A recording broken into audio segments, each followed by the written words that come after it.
Hello friends, आप सभी का स्वागत है आपके अपने चैनल नॉलेज पॉइंट में। चलिए फ्रेंड्स, हम लोग अपना क्लास स्टार्ट करते हैं।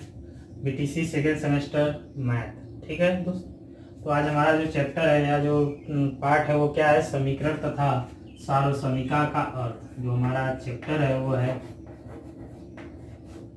समीकरण तथा सार्वसमीका। ठीक, जो हमारा लेसन है वो है समीकरण तथा सार्वसमीका। ठीक है दोस्तों, तो हम लोग इस पे कुछ बेसिक क्वेश्चन आते हैं कि समीकरण किसे कहते हैं, सार्वसमीका किसे कहते हैं। पूछा जाता है कि इसमें से समीकरण कौन है, कौन सा सार्वसमीका है।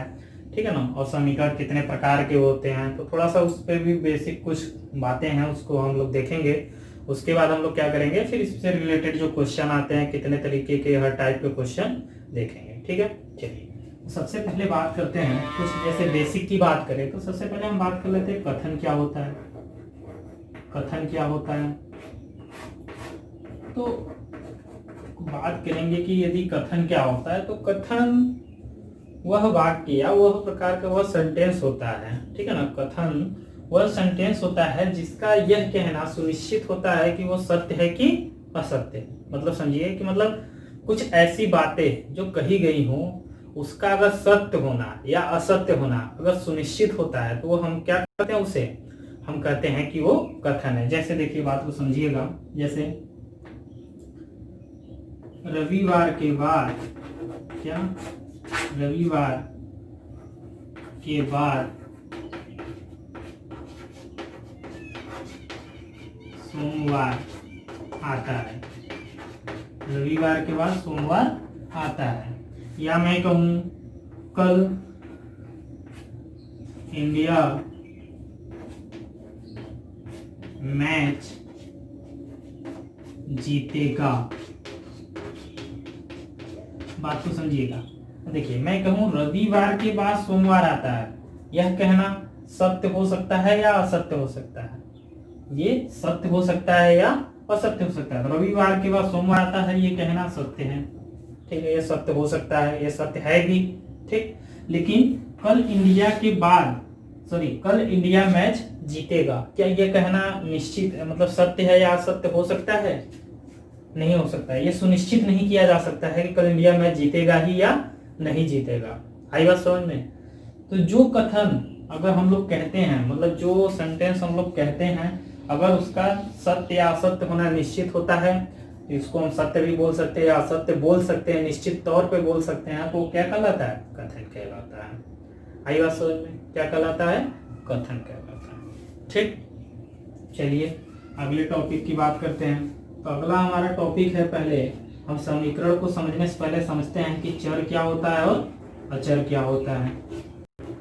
चर क्या होता है और अचर क्या होता है, इसको मैंने कभी किसी एक क्लास में इस चर और अचर के बारे में थोड़ा सा बताया भी था। अगर आप लोगों ने देखा होगा तो आपको पता ही होगा, नहीं पता है तो भी हम यहाँ पे देख लेते हैं चर क्या होता है। देखिए, चर क्या होता है? चर वेरिएबल भाग होते हैं। क्या होते हैं? वेरिएबल पार्ट होता है। ठीक है ना, चर क्या होता है? वेरिएबल पार्ट होता है। वेरिएबल पार्ट का मतलब है जैसे एक्स वाई जेड, ये प्रत्येक सेंटेंस या प्रत्येक कथन या प्रत्येक समीकरण के लिए इसका अलग अलग मान प्राप्त किया जा सकता है। चर का हर एक अलग अलग समीकरण के लिए अलग अलग मान प्राप्त किया जा सकता है। आई बात समझ में? जबकि जो अचर होते हैं ये आपके कांस्टेंट होते हैं। क्या होते हैं? कांस्टेंट होते हैं। ठीक, इसका प्रत्येक समीकरण के लिए जैसे 2 3 4 5 6 कहने मतलब ये सब क्या है? कांस्टेंट वैल्यू है। इसका हर एक समीकरण में यही वैल्यू रहेगा, ये वैल्यू बदलने वाली नहीं है। जबकि चर में क्या होता है कि हर एक समीकरण के लिए इसकी वैल्यू अलग अलग प्राप्त की जा सकती है। आई बात समझ में? चलिए, इतने के बाद अगर हम आगे बात करते हैं तो देखते हैं समीकरण क्या होता है। अब आते हैं अपने अगले टॉपिक पे कि समीकरण क्या होता है। इसकी बात करते हैं समीकरण की, कि समीकरण क्या होता है। तो देखिए, समीकरण एक क्या होता है? बीजी व्यंजक का समूह होता है। क्या होता है? बीजी व्यंजक का समूह होता है जो कि किसी एक चर के लिए क्या होता है? संतुष्ट होता है। क्या होता है? किसी एक चर के लिए, चर के किसी एक मान के लिए संतुष्ट होता है। जैसे देखिए x + 2 = 5, ये हमारा एक क्या है? समीकरण है। ये क्या है? एक समीकरण है। समीकरण वह बीजीय व्यंजक होता है जो कि चर के किसी एक मान के लिए संतुष्ट होता है। चर के किसी एक मान के लिए संतुष्ट होता है। जैसे अगर यहाँ पे बात करेंगे तो x बराबर होता है 5 - 2 = 3, यानी यह समीकरण x बराबर 3 यानी x के 3 मान के लिए क्या है? संतुष्ट है। तो इसको बोलते हैं हम समीकरण। आई बात समझ? समीकरण बीजीय व्यंजकों का वह समूह होता है जिसमें चर के किसी एक मान के लिए वो क्या होता है? संतुष्ट होता है। आई बात समझ में? ठीक है, अब बात करते हैं कि समीकरण के प्रकार।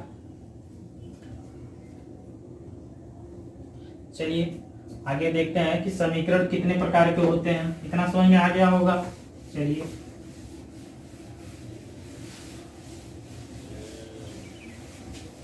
अगर किसी को कोई प्रॉब्लम हो रही है तो कमेंट में लिख के जरूर भेजिएगा। ठीक है, चलिए देखते हैं। तो समीकरण के अगर हम प्रकार की बात करें, जो समीकरण होते हैं अगर उसके प्रकार की बात करें तो देखिए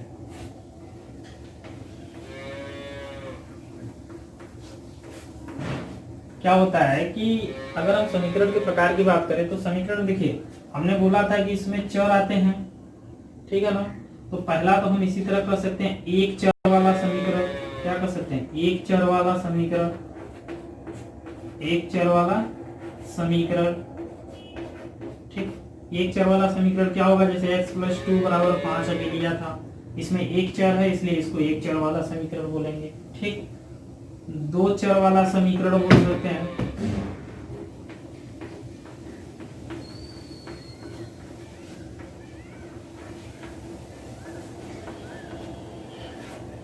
दो चर वाला समीकरण जैसे x + y = 2, ये क्या है आपका? देखिए एक चर दो चर, ये दो चर वाला समीकरण हो गया।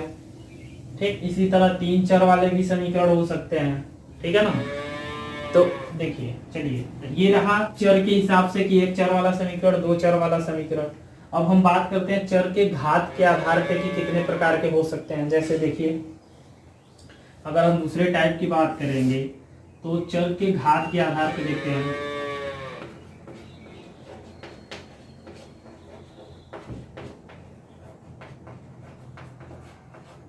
चर के घात के आधार पर, ठीक, चर के घात के आधार पे देखते हैं। तो देखिए अगर हम बात करें तो पहला होता है रैखिक समीकरण। क्या होता है? रैखिक समीकरण। रैखिक समीकरण का मतलब होता है इसमें चर का घात एक होता है। चर का घात कितना होता है? एक। चर का घात एक होता है। आई बात समझ में? जैसे x + 3 = 7, यहाँ x के पावर कितना है? 1 है। x के पावर कितना है? 1 है, इसलिए इसको क्या बोलते हैं? रैखिक समीकरण। क्या बोलते हैं? रैखिक समीकरण, जिसमें चर का घात कितना होता है? एक होता है। आई बात समझ में? चलिए अगर अगले की बात करें तो अगला होता है द्विघात समीकरण।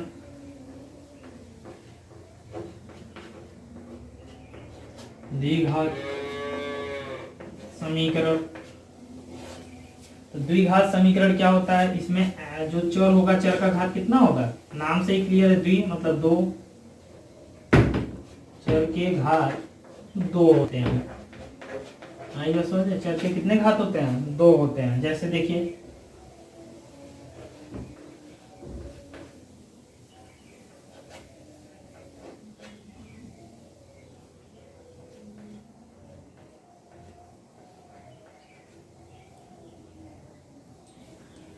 देखिएगा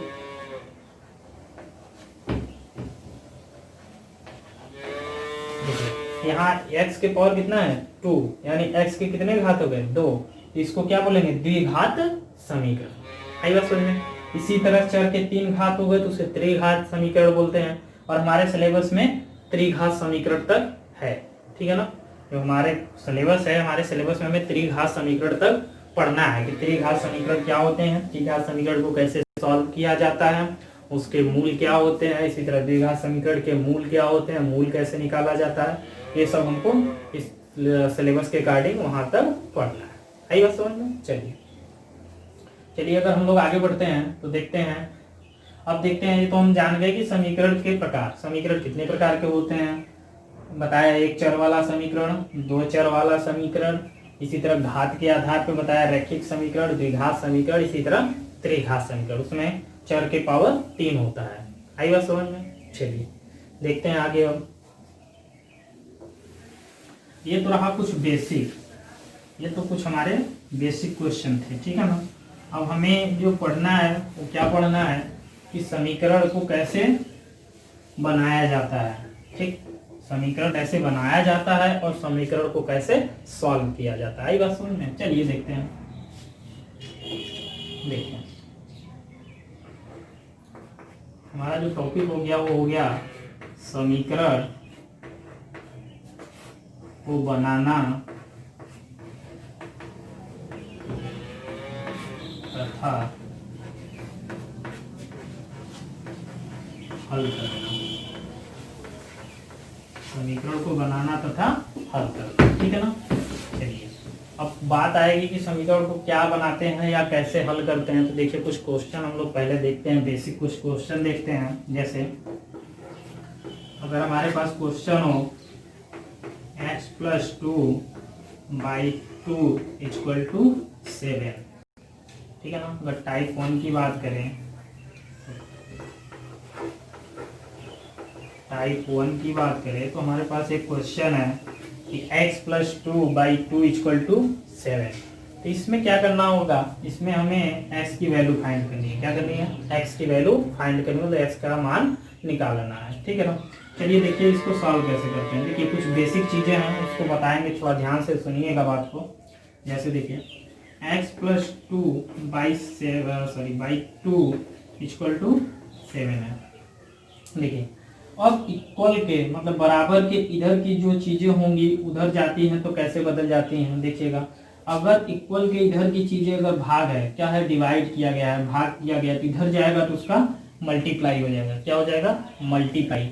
अगर इधर का एडिशन है उधर जाएगा तो सब्ट्रैक्शन हो जाएगा, अगर इधर सब्ट्रैक्शन है तो उधर जाके एडिशन हो जाएगा, मतलब प्लस कर दिया जाएगा। देखिएगा बात को समझिएगा। देखिए अब यहाँ इस संख्या में 2 से भाग दिया गया है, अगर इस 2 को हम इधर ले जाएंगे, इक्वल के इधर ले जाएंगे तो क्या हो जाएगा, इस 7 के साथ इसका मल्टीप्लाई हो जाएगा। हमने बोला कि इधर के बाद उधर जाएगा तो अगर मल्टीप्लाई है तो डिवाइड हो जाएगा, डिवाइड है तो मल्टीप्लाई हो जाएगा।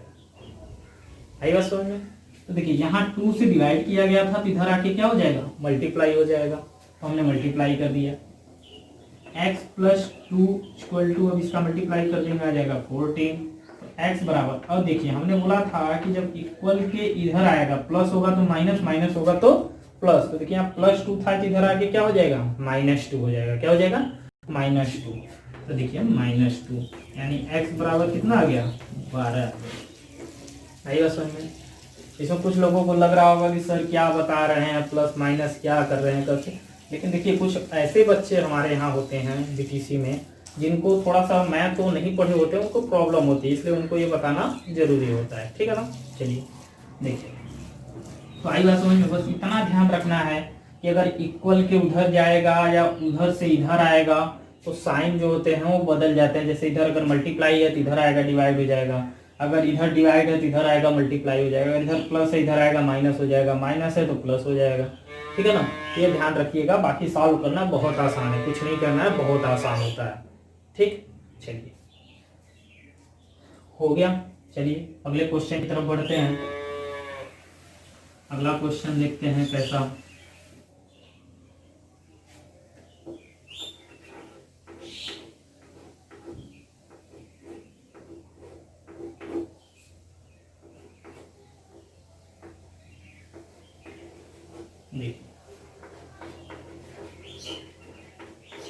देखिए अगला क्वेश्चन है x + 7 = 12। ठीक, तो देखिए इसमें क्या करेंगे, तो x इक्वल टू, देखिए 12 है तो 12 को इधर रहने दीजिए, ये +7 है तो इधर आएगा तो क्या हो जाएगा -7।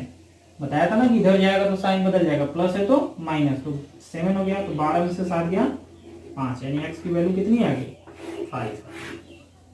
आई बात समझ में? ठीक, बहुत आसान है, इसमें कुछ नहीं है, बहुत आसान है। बस थोड़ा सा ध्यान रखना, जो बच्चे मैथ नहीं पढ़ रखे हैं वो थोड़ा सा बस इतना ध्यान रखेंगे कि हम बराबर के अगर इधर उधर कोई चीज ले जा रहे हैं, कोई संख्या ले जा रहे हैं तो उसका साइन बदल जाता है, प्लस है तो माइनस, माइनस है तो प्लस, मल्टीप्लाई है तो डिवाइड, डिवाइड है तो मल्टीप्लाई। आई बात समझ में? चलिए, अगर अगले क्वेश्चन की बात करें तो अगला क्वेश्चन हमारे सामने कुछ ऐसा है।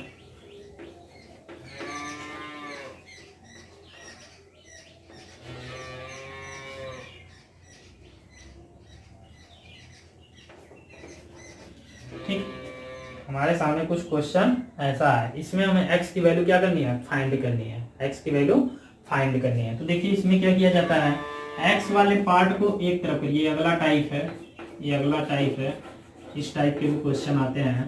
तो देखिए इस टाइप के क्वेश्चन में हम लोग क्या करेंगे कि पहले x वाले पार्ट को एक तरफ करिए, संख्या वाले भाग को एक तरफ करिए पार्ट को, ठीक है ना। देखिए x वाले पार्ट को इधर लाइए, देखिए इधर 2x पहले से था, इस x को इधर लाएंगे, ये प्लस x था, क्या था प्लस, लेकिन इधर आएगा तो क्या हो जाएगा -x, क्या हो जाएगा -x, इक्वल टू 8 इधर था, 8 रहने दीजिए, +5 इधर था, इधर आएगा क्या हो जाएगा -5।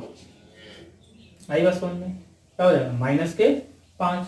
और देखिए 2x में से x गया तो कितना बचेगा, 2x में से 1x चला गया तो 1x बचेगा, यानी x बचेगा, इक्वल टू 8 में से 5 गया 3, यानी x की वैल्यू कितनी हो गई 3।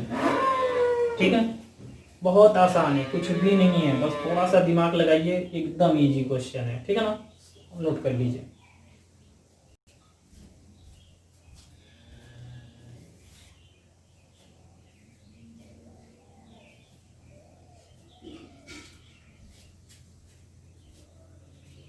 ठीक है, चलिए अब अगर बात करते हैं तो हम लोग देखते हैं,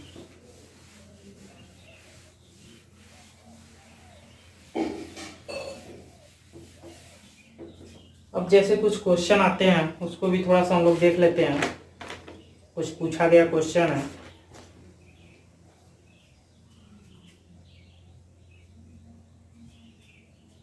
ठीक है, चलिए देखिए क्वेश्चन है, किन्हीं दो संख्याओं का गुणनफल 90 है। क्या है, किन्हीं दो संख्याओं का गुणनफल 90 है। ठीक, क्या दिया है,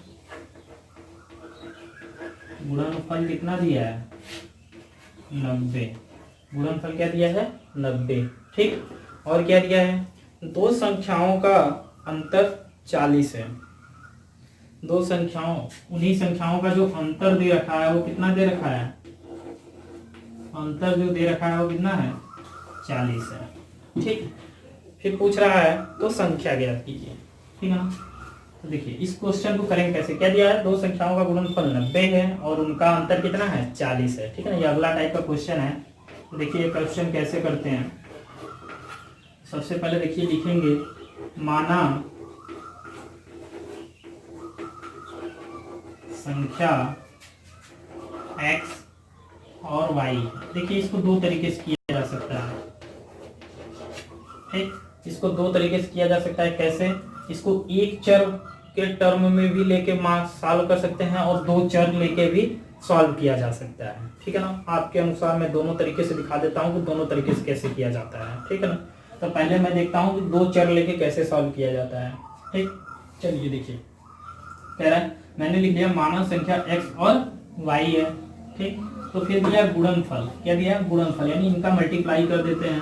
तो लिखेंगे क्या, प्रश्नानुसार, क्या लिखेंगे प्रश्नानुसार, अकॉर्डिंग टू द क्वेश्चन क्या होगा, प्रश्नानुसार देखिए x into y equal to क्या दे रखा है 90, क्या दे रखा है 90। ये हमारे पास इक्वेशन नंबर 1 आ गया, समीकरण नंबर 1। ठीक, फिर अगले क्वेश्चन की तरफ, अगले प्रश्नानुसार की तरफ बढ़ते हैं। तो सेकंड कंडीशन क्या है कि उनका अंतर क्या है 40, यानी x minus y equal to क्या दे रखा है 40, समीकरण नंबर 2।